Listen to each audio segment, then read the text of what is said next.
It's the Brewskee-Ball show. Anything goes. Talking about all the highs and the lows. It's the Brewskee-Ball show. Let the good times roll. The Brewskee-Ball show. Hello and welcome once again to the Brewskee-Ball show.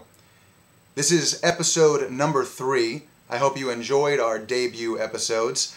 But today you're in for a very special treat. Like last time, we're going to do another exclusive Brewskee-Ball conversation. But this time, it's going to be with a current roller in the league, and this time I went laneside for an eyewitness look at perhaps the most unique, the most bizarre player in all of the game, who lets the good times roll, perhaps a bit differently. Let's take a look. Brewskee-Ball.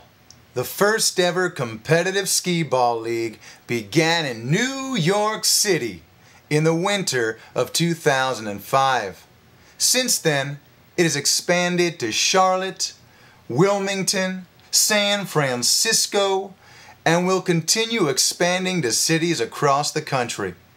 Since its inception, almost 1,000 teams, that's nearly 3,000 rollers, have competed for the coveted Brewski mug, the Stanley Cup, if you will, of Brewskee-Ball. With almost 3,000 rollers, Brewskee-Ball ski-EOs across the country have seen nearly 3,000 ways to roll a skee-ball. And like a baseball player's signature stance while in the batter's box, a roller's skee-ball stance is unique to them. Like a fingerprint or a snowflake, a roller's position when in front of the lanes is one of a kind. However, while each roller possesses their own original stance, their delivery of the skee-ball, the final movement to the rolling symphony, shares a common similarity. Most rollers, regardless of their pre-roll choreography, release the skee-ball underhand, with their palm up and fingertips pointing towards the sky. In more than 3 years of competitive skee-ball, with nearly 3,000 players letting the good times roll, the palm-up release has been the consistent and orthodox style. Until now. I am Matt the Claw McLernan from the almighty and all itchy Hepatitis ski crowd, rolling for I think in our 4th season now, and with many more. I was introduced to Brewskee-Ball from a friend of mine from work as an excellent way to explore all that New York has and have a little different of a Wednesday or Monday or Sunday night. I started awful. I was an average maybe 18, 19 roller, and then one day in the shower I was throwing the soap against the wall out of anger, and I realized I threw it underhand, such as this, and it hit the ball straight perfectly. So I brought that back to the skee-ball field, if you will, the next time, and it worked out. I went from a 19 to maybe floating around the 29 to 32 range, depending on the season and how good the beer tastes. So wait, you're saying that your claw style of rolling came to you by accident? By accident. In the shower, nonetheless. In the shower, and realized that I had a little... This is the only way I can keep it straight, as they say, in the older man community. And it worked out great. And ever since then, it's been, skee-ball's just opened up whole new things. And we've become the team that likes to try to stay as competitive as we can while still having a really good time. Can you talk a little bit briefly about the difference between what 99% of the rollers in the league do and what you do? Sure, yeah. It's a lot of just the arms staying very straight. So you use the left leg if you're a righty to brace against the machine. You bring it back, and then you use that black tar lane to basically line up the arc of your arm.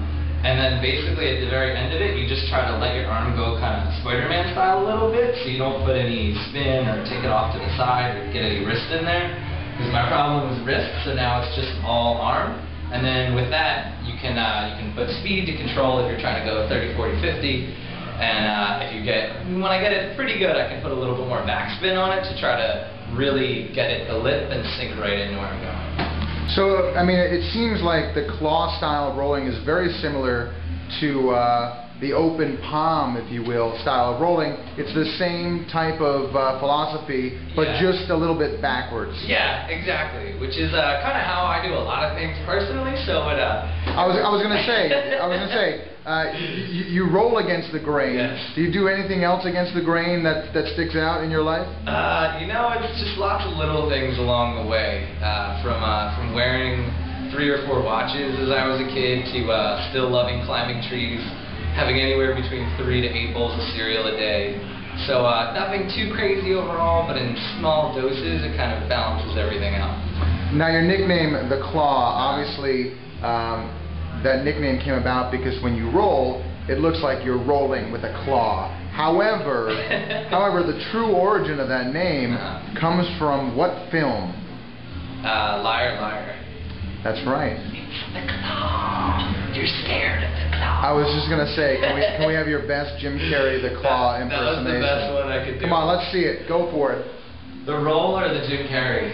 The Jim Carrey Claw impersonation from Liar Liar. It's the claw. You're scared of the claw.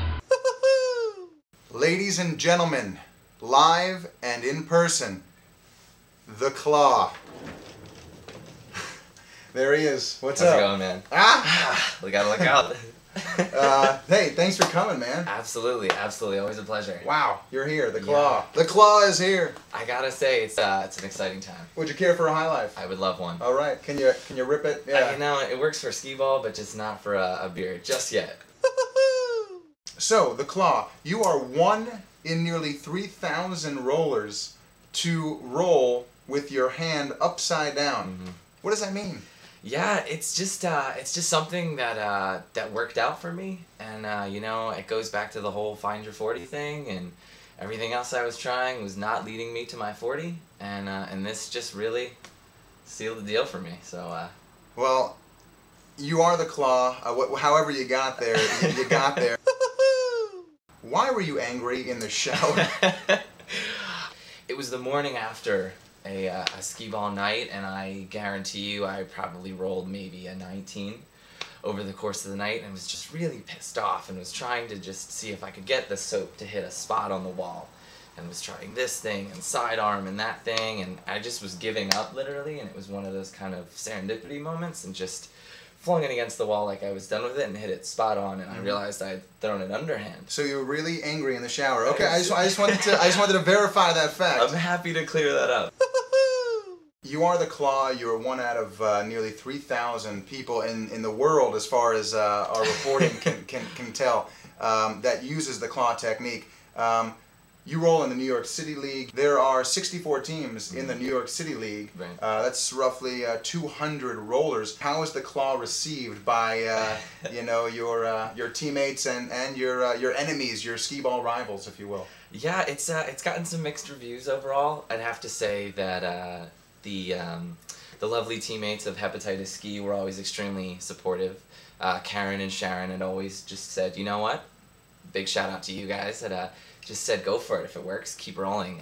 But I definitely got some snickers and some rookie point overs when I was competing against someone else, and when it wouldn't work out and I would roll a 20 or something like that on the first roll, I'd get, this kid's a fluke, he's a flash in the pan, and it would go away. And then other times I would roll a 35 or a 36 on a roll, and I'd say lucky. Yeah, just another lucky shot. Have you seen some of the higher rollers in the league, some of the veterans perhaps? Have they maybe secretly tried exploring the Claw technique? I mean, now that you've gotten good, sure. You know, now that your average is up to, you know, the 30, 32 range. Have you seen anyone give it a try?